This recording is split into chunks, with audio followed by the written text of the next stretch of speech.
Tears of the moon. Amazon के घने जंगलों में टीयर्स ऑफ द मून नाम का एक रहस्यमय पेड़ है।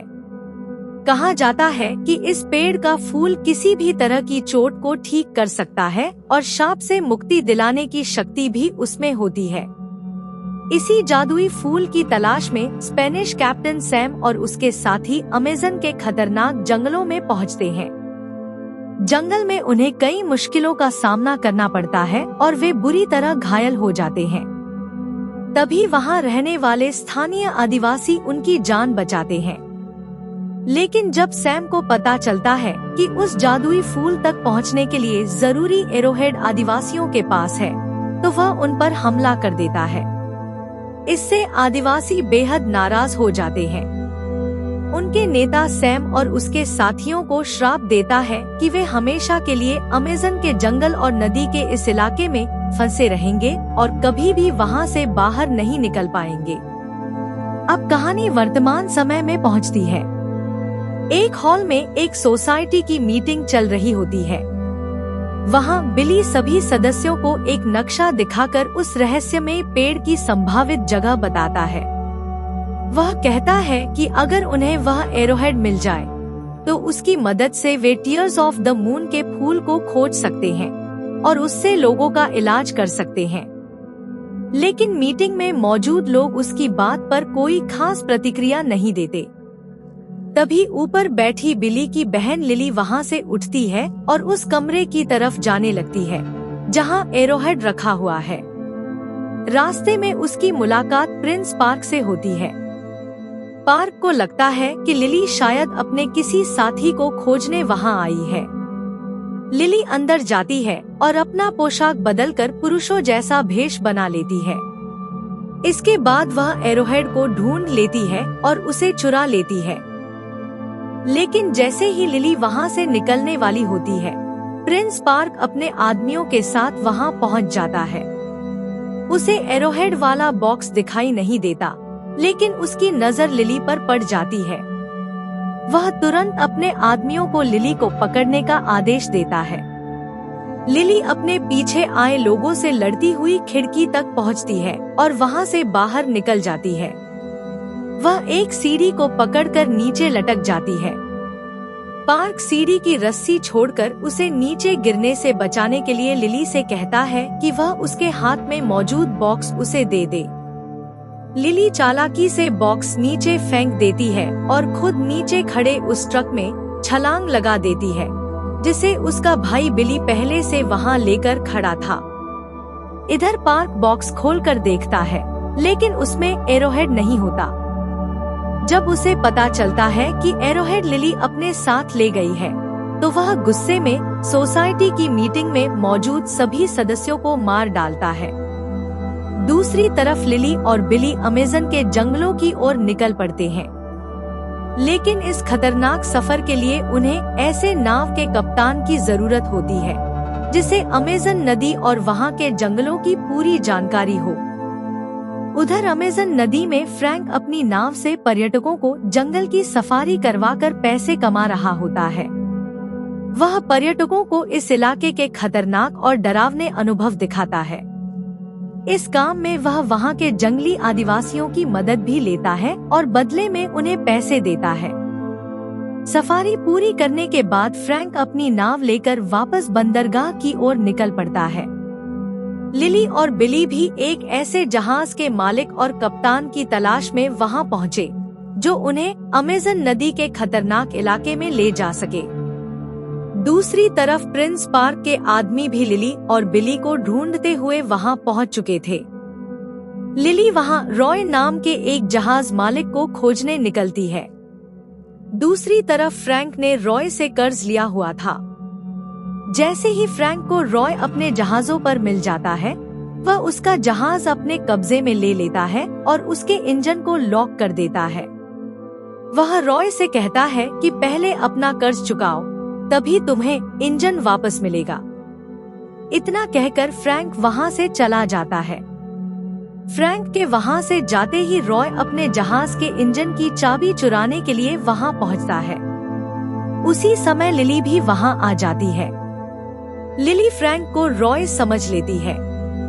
वह उसे एक नक्शा दिखाती है और बताती है कि उसे अमेज़न नदी के एक खास हिस्से में जाना है। उसके पास मौजूद यह नक्शा बहुत पुराना और बिल्कुल सही है, जो उसे उसके पिता से मिला था। इसके बाद लिली फ्रैंक को टीयर्स ऑफ द मून के रहस्यमयी पेड़ और उसके जादुई फूल के बारे में बताने लगती है। लेकिन फ्रैंक उसे यह अभियान छोड़कर कोई दूसरा काम करने की सलाह देता है।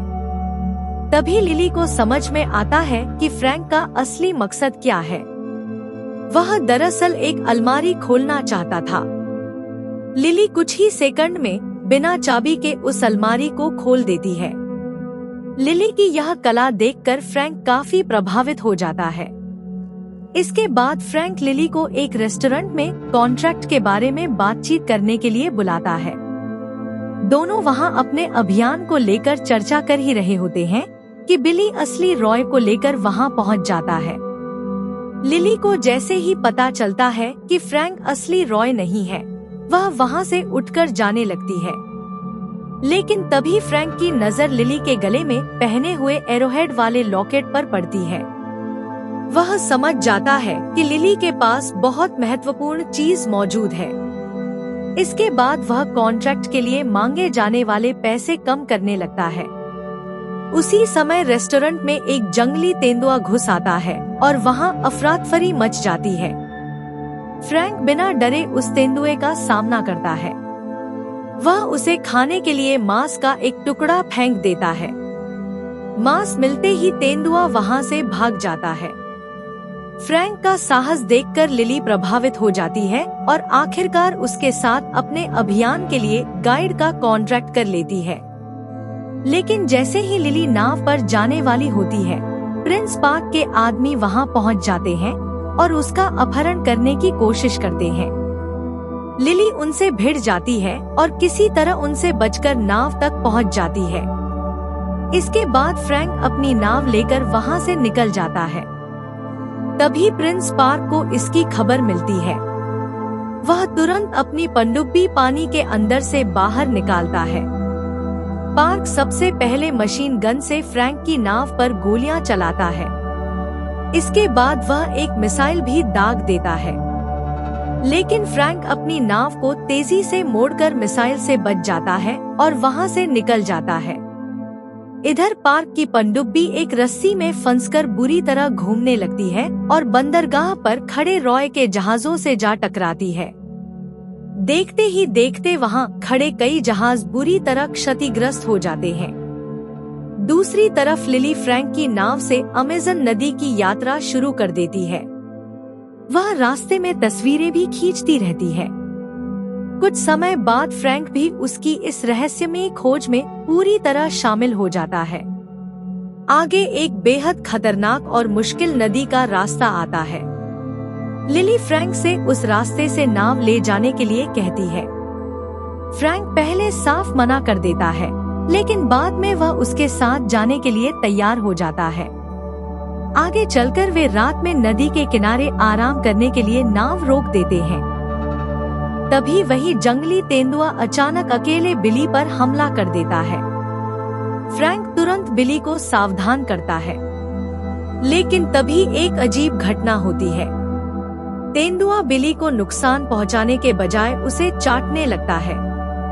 इसी बीच लिली को फ्रैंक पर शक होने लगता है और उसे पता चल जाता है कि फ्रैंक उससे कुछ छिपा रहा है और वह पूरी तरह ईमानदार नहीं है। दूसरी तरफ प्रिंस पार्क एक दूसरे रास्ते से कैप्टन सैम को खोजने निकल पड़ता है। पार्क को किसी भी कीमत पर टीयर्स ऑफ द मून का फूल चाहिए था। उसका मकसद इस फूल की शक्ति का इस्तेमाल करके जर्मनी को दूसरे विश्व युद्ध में जीत दिलाना था। पार्क जंगल में सैम को खोजते हुए एक रहस्यमय गुफा तक पहुंचता है। इसी गुफा में सैम और उसके साथी कई वर्षों से जंगल के श्राप के कारण कैद थे। पार्क सैम के पत्थर बने शरीर पर पवित्र पानी छिड़कता है। पानी पड़ते ही सैम फिर से जीवित हो जाता है। इसके बाद पार्क और सैम के बीच एक सौदा होता है। पार्क सैम से कहता है कि अगर सैम उसे एरोहेड की मदद करता है, तो बदले में सैम उसे टीयर्स ऑफ द मून का जादुई फूल देगा। आखिरकार पार्क सैम और उसके साथियों को उस कैद से आजाद कर देता है। अब दोनों का लक्ष्य एक ही था, किसी भी कीमत पर टीयर्स ऑफ द मून के फूल को हासिल करना। इधर फ्रैंक और लिली की नाव अमेज़न नदी के बेहद खतरनाक तेज बहाव में फंस जाती है। फ्रैंक बड़ी मुश्किल से नाव को संभालकर उसे वहां से बाहर निकालता है। आगे जाकर वे एक जगह नाव रोकते हैं। फ्रैंक और बिली जंगल से लकड़ियां इकट्ठा करने लगते हैं। इसी दौरान बिली फ्रैंक को बताता है कि वह गे है और उसके परिवार में कोई भी उसे समझता नहीं था। उसे घर में कोई महत्व नहीं देता था, सिर्फ लिली ही उसे समझती थी। इसी वजह से वह अपनी बहन के लिए इस खतरनाक सफर पर आया है। दूसरी तरफ लिली को नाव में फ्रैंक के कुछ कागज मिलते हैं। उन कागजों को देखकर उसे पता चलता है कि फ्रैंक भी असल में उसी जादुई फूल की तलाश में आया है। तभी अचानक कुछ आदिवासी उन तीनों पर हमला कर देते हैं और उन्हें पकड़कर अपनी बस्ती में ले जाते हैं। असल में ये वही आदिवासी थे जो फ्रैंक की मदद किया करते थे, लेकिन फ्रैंक उनके सामने ऐसा दिखाता है जैसे वह उन्हें पहचानता ही नहीं। वह खुद को एक अनजान व्यक्ति बताकर उनके बीच दुभाषिए का काम करने लगता है। आदिवासी प्रमुख से बातचीत के दौरान लिली एरोहेड पर बने निशान के बारे में पूछती है। आदिवासी नेता उसे बताता है कि जो भी उस जादुई फूल की तलाश में जाएगा उसे 3 कठिन चुनौतियों का सामना करना पड़ेगा। उसे पानी को पत्थर में बदलना होगा और एक टूटे हुए दिल को जोड़ना होगा। वह फूल केवल रेड क्रिम्सन मून के दिन ही खिलता है और वह दिन अब सिर्फ 2 दिन दूर था। लेकिन उस पेड़ तक पहुंचने के लिए उन्हें एक ऐसे सांप का पीछा करना होगा जो अपनी ही पूंछ को मुंह में दबाए हुए है। तभी अचानक वहां सैम के साथी हमला कर देते हैं। वे लिली के गले में मौजूद एरोहेड वाला लॉकेट छीन लेते हैं और उसे सैम के पास ले जाते हैं। फ्रैंक उनसे भिड़ जाता है और लड़ाई के दौरान वह लॉकेट वापस लिली की तरफ फेंक देता है। इसी बीच आदिवासी प्रमुख लिली और बिली को बचा लेता है। वह लिली से कहता है कि वह नदी से दूर जंगल की तरफ चली जाए, क्योंकि आदिवासी शापित है और वे जंगल के अंदर नहीं जा सकते। लिली जंगल की ओर भागने लगती है, लेकिन तभी सैम के भेजे हुए सांप उसे पकड़ लेते हैं। दूसरी तरफ जंगल भी शापित लोगों को अपने कब्जे में लेकर उन्हें नदी की तरफ धकेलने लगता है। सैम के शापित साथियों में से एक अपने मधुमक्खियों के झुंड के जरिए प्रिंस पार्क तक संदेश पहुंचाने लगता है। इधर लड़ाई के दौरान फ्रैंक के शरीर में एक हथियार घुस गया था। आदिवासी प्रमुख और लिली मिलकर उस हथियार को उसके शरीर से बाहर निकालते हैं। यह देखकर बिली बेहोश हो जाता है। तभी फ्रैंक लिली को अपने अतीत के बारे में पूरी सच्चाई बताता है। फ्रैंक कहता है कि वह कभी सैम का साथी हुआ करता था और सैम के लिए नक्शे बनाया करता था। सैम को अपनी बेटी को बचाने के लिए टीयर्स ऑफ द मून का फूल चाहिए था। जब सैम और उसके साथी जंगल में मुसीबत में फंसे थे, तब आदिवासियों ने उनकी जान बचाई थी। लेकिन जब सैम को पता चला कि एरोहेड आदिवासियों के पास है, तो उसने आदिवासियों को मारकर एरोहेड हासिल करने की कोशिश की। फ्रैंक ने सैम का विरोध किया। उसने आदिवासी राजकुमारी को सैम और उसके साथियों के कब्जे से बचाकर सुरक्षित स्थान पर पहुंचा दिया। इससे आदिवासी राजा बेहद क्रोधित हो गया और उसने सैम तथा उसके साथियों को शाप दे दिया। फ्रैंक बताता है कि पिछले लगभग 300 वर्षों से वह सैम और उसके साथियों से संघर्ष कर रहा है। उसने उन्हें जंगल की एक गुफा में कैद कर दिया था। जंगल उन्हें नदी तक पहुंचने नहीं देता था। समय के साथ सैम और उसके साथी भयानक राक्षसों में बदल गए। फ्रैंक भी उसी शाप से मुक्त होने की कोशिश कर रहा था। इसी वजह से उसने पर्यटकों को घुमाने का काम शुरू किया और जंगली जानवरों, खासकर तेंदुओं को भी अपने साथ रखा। इसी बीच मधुमक्खियां प्रिंस पार्क तक पहुंच जाती हैं। और नक्शे पर संदेश देने लगती है। दूसरी तरफ बिली लिली के कहने पर वहां से वापस जाने के लिए निकलता है, लेकिन रास्ते में प्रिंस पार्क उसे पकड़ लेता है। वह बिली को बुरी तरह पीटता है और उससे उस जादुई पेड़ का पता बताने के लिए मजबूर करता है। आखिरकार बिली उसे पेड़ की जगह दिखा देता है, लेकिन पार्क चाहता था कि मधुमक्खियां सैम और उसके साथियों तक उस पेड़ की जगह का संदेश न पहुंचा पाएं। इसलिए वह मधुमक्खियों को मारने की कोशिश करता है। ज्यादातर मधुमक्खियां मारी जाती हैं, लेकिन उनमें से एक बच जाती है और उड़कर वहां से निकल जाती है। इधर फ्रैंक और लिली एक छोटी नाव लेकर आगे बढ़ते हैं। फ्रैंक लिली से कहता है कि अगर वह इस शाप से मुक्त हो गया तो वह एक शांत और संतुष्ट जिंदगी जीना चाहता है। आगे उन्हें एक ऐसी जगह दिखाई देती है जहां चारों तरफ ऊंची चट्टानें और झरने होते हैं। यही वह जगह थी जो नक्शे में दिखाई गई थी। वहां पानी पत्थर में परिवर्तित होता हुआ दिखाई देता है। लिली को तैरना नहीं आता था, इसलिए फ्रैंक उसे अपनी पीठ पर बैठाकर पानी के अंदर चला जाता है। अंदर उन्हें एक रहस्यमयी चैम्बर मिलता है। लिली बहुत कोशिशों के बाद उसका दरवाजा खोलने में सफल होती है। इसी दौरान फ्रैंक पर खतरनाक पिराना मछलियां हमला कर देती हैं। फ्रैंक किसी तरह उनसे बचकर बाहर निकल आता है। इसके बाद पानी का स्तर कम हो जाता है। तभी प्रिंस पार्क बिली को साथ लेकर वहां पहुंच जाता है और उन्हें उस जादुई पेड़ तक ले जाने का आदेश देता है। इसी बीच बची हुई मधुमक्खी सैम और उसके साथियों तक पहुंचकर उन्हें उस पेड़ की जगह का संदेश दे देती है। कुछ समय बाद फ्रैंक, लिली और बाकी लोग उस रहस्यमयी पेड़ तक पहुंच जाते हैं, लेकिन फ्रैंक को वह पेड़ मरा हुआ दिखाई देता है। प्रिंस पार्क फ्रैंक को धमकी देता है और उससे कहता है कि वह किसी भी तरह उस पेड़ को फिर से जिंदा करे और फूल खिलाए।